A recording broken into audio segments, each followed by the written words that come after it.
మత్తయి సువార్త 9వ అధ్యాయము 17వ వచనం చూద్దాం. పాత తిత్తులలో క్రొత్త ద్రాక్షారసము పోయరు, పోసిన ఎడల తిత్తులు పిగిలి ద్రాక్షారసము కారిపోవును, తిత్తులు పాడవును. అయితే క్రొత్త ద్రాక్షారసము క్రొత్త తిత్తులలో పోయెదరు, అప్పుడు ఆ రెండు చెడిపోక ఉండునని చెప్పాను.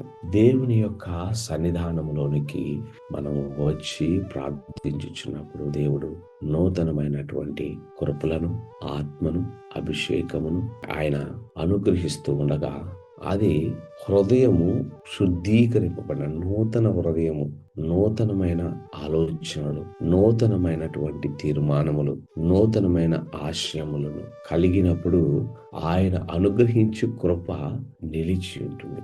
లేకపోతే ఆయన ఇచ్చిన ఆత్మ కానీ, ఆయన ఇచ్చిన కృప కానీ, ఆయన అనుగ్రహించినటువంటి ఆత్మ వరములు కానీ, ఆత్మ సామర్థ్యములు కానీ ఏది కూడా నిలువవు, పాడైపోతాయి. కనుక పాత తిత్తులలో క్రొత్త ద్రాక్షారసం పోసినట్లయితే పాత తిత్తుల్లో ఉండి పులిసినటువంటి స్థితి కొత్త దానికి కూడా ఎక్కి అన్నీ కూడా పిగిలి పాడైపోతాయి. కానీ క్రొత్త తిత్తిలో క్రొత్త ద్రాక్షారసం పోసినప్పుడు అది నిలిచి ఉంటుంది. మనం పొందినటువంటి ఆత్మ కృప, మనం పొందినటువంటి ఆయన యొక్క వరములు, ఆయన యొక్క కటాక్షములో నిలిచి ఉండాలి అని అంటే మన హృదయము నూతనపరచబడి, మన ఆలోచనలు నూతనపరచబడి, మన ఆశలు నూతనపరచబడి ఉండినట్లయితే ఆ నూతనమైన ఆ కన్విక్షన్ లో, నూతనమైన హృదయంలో ఆయన ఇచ్చిన కృపలు నిలిచి ఉంటాయి.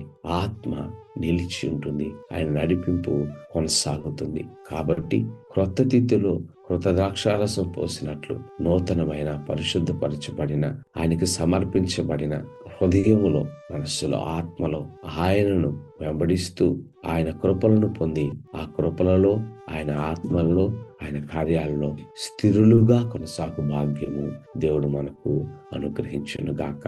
ప్రార్థన చేసుకుందాం. పరిశుద్ధుడా, ప్రేమ కలిగిన మా దేవా, నీ పరిశుద్ధ నామానికి వందనాలు తండ్రి. పాత తిత్తిలో కృత ద్రాక్షారసం పోసిన అది పిగిలిపోయినట్లు పాత ఆశలు, ఆలోచనలు, స్వభావమే కలిగినటువంటి స్థితిలో నీవు ఇచ్చినటువంటి ఆత్మ కృపలు నైనా తండ్రి నిరర్ధకమైపోయే స్థితిలో ఉండేవారిగా మేము కాక ప్రభువా, సమభూమి ప్రదేశంలో నడవగలిగిన కృప, నిలబడగలిగిన కృప, బండ మీద కట్టబడిన గృహము వలె ఉండు కృప అయ్యా మీరు మాకు దయచేయమని వేడుకొనొచ్చు.